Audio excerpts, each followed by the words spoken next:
பணம் இன்னைக்கு வரும், நாளைக்கு போகும். சேர்த்து வச்சுக்கிட்ட உறவுகள், நமக்காக நேரத்தை செலவிட்ட உறவுகள் கிடைக்கிறது கஷ்டம். பணத்துக்காக இந்த உறவுகளை இழந்துடாதீங்க. பணத்தை யார் வேணாலும் எப்போ வேணாலும் சம்பாதிச்சிடலாம், ஆனால் உறவுகளை அப்படி சம்பாதிக்க முடியாது. ஏன்னா அது தானாக அமையணும். யாரையாவது இந்த உறவுன்னு சொல்லி நீங்களாக நினச்சி தக்க வச்சுக்கிறதுக்கு முயற்சி பண்ணீங்கன்னா கண்டிப்பாக தோற்று தான் போவீங்க. அது எந்த உறவாக இருந்தாலும் சரி, அண்ணன் தம்பி தங்கச்சி எந்த உறவாக வேணாலும் வச்சுக்கோங்க, கண்டிப்பாக தோற்று தான் போகணும். ஏன்னா உண்மையான உறவுன்றது தானாக அமையணும். தானாக அமையறதுக்கு பேர் தான் உறவு. பணம் தர்ற நம்பிக்கையை இங்கே யாருமே தர்றது கிடையாது. உண்மை. தனிப்பட்ட முறையில் அதை அனுபவிச்சிருக்கேன். ஆனால் மனிதர்கள் அன்பு அது ரொம்ப தேவை. கை நிறைய பணம் இருந்தாலும் காப்பாற்ற முடியாமல் சில உறவுகளை கைவிட்டிருப்போம். அவங்க இறந்து போயிருப்பாங்க. தவற விட்டப்போ கையில் பணம் இருந்திருக்கும், ஆனால் உயிர் இருந்திருக்காது. அந்த பணத்தால் அந்த உயிரை கொடுத்துருக்க முடியாது. அப்போ நமக்கு ஆறுதல் சொல்கிறதுக்காக அவ்வளவா பழக்கமில்லாத ஒரு உறவு நம்ம உள்ளங்கையை பிடிச்சிக்கிட்டு தட்டி கொடுக்கும், தோல் தட்டி கொடுக்கும், நம்ம கண்ணீரை துடைக்கும். அதான் மனிதம். அந்த ஹியூமன் எமோஷன்ஸ் இருக்குல்ல, அதுக்கு ஈக்குவலாக எதுவுமே கிடையாது. ஒருத்தவங்க கூட நீங்கள் பயணிக்கணும் முடிவு பண்ணிட்டீங்கன்னா அவங்களோட இக்கட்டான நேரத்தில் அவங்களை கைவிட்டுறாதீங்க. உங்களால் உதவி செய்ய முடிஞ்சால்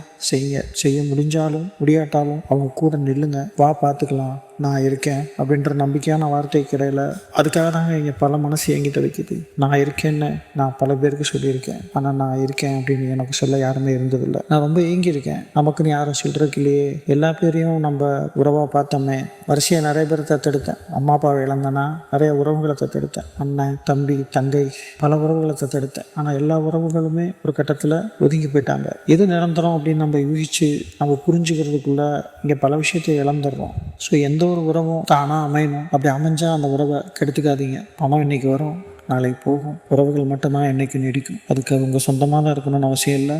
தனிமையில் தள்ளப்பட்ட ஒருத்தரோட மனநிலைமை ரொம்ப கொடுமையான ஒன்று. அந்த கண்ணீருக்கு பின்னாடி ஒரு ஆழமான வன்முறை இருக்குது. நம்ம நம்பி பழகினவங்க நம்ம கூட இல்லை, நமக்கு ஆறுதல் சொல்ல வேண்டிய நேரத்தில் கூட இல்லை அப்படின்ற நேரத்தில் ஏமாற்றம் தந்த கண்ணீர் இருக்குல்ல, அது வன்முறை. மரணம் ஒரு முறை தான், ஆனால் இப்படி நம்பி ஏமாறுறது தான் மரணத்தோட ஒத்திகையை நான் பார்க்குறேன். மனதில் இருக்கிற கவலையை வேற ஒரு கலை வடிவமாக மாற்றிட்டோம்னா மனசு ரிலாக்ஸ் ஆகிடும். சைக்கலாஜிக்கலாக எத்தனையோ விஷயத்தை டீல் பண்ணி பழகினதுக்கு காரணமே கஷ்டம்தான். இருட்டிலேயே ட்ராவல் பண்ணிகிட்டு இருக்கும்போது ஒரு கட்டத்துக்கு மேலே அந்த இருட்டு நம்மளை பழக்கிடும். நம்மளால் இருட்டில் பார்க்க முடியும், அந்த இருட்டில் சர்வே பண்ண கற்றுக்குவோம். ஆனால் டக்குன்னு இருட்டான உடனே ஒரு மாதிரி ஸ்தம்பிச்சு போயிடுவோம், தடுமாறிடுவோம், தடுக்கி விழுந்துருவோம். அப்படி தான் வாழ்க்கையில் டக்குன்னு ஒரு கஷ்டம் வரும்போது கூடவே இருப்பேன்னு சொன்னவங்களாம் விட்டுட்டு போகும்போது நம்மளையும் அறியாமல் அதை ஏமாற்றத்தை தாங்கிக்க முடியாமல் கஷ்டப்படுவோம். ஆனால் ஒரு பெரிய இருட்டுக்கு பின்னாடி, ஒரு நீண்ட இரவுக்கு பின்னாடி ஒரு விடியல் இருக்குது. அது உண்மை. எல்லா இரவும் அடுத்த நாள் பகலை எதிர்பார்த்து தான் காத்திருக்கு. நம்பிக்கையோடு இருங்க.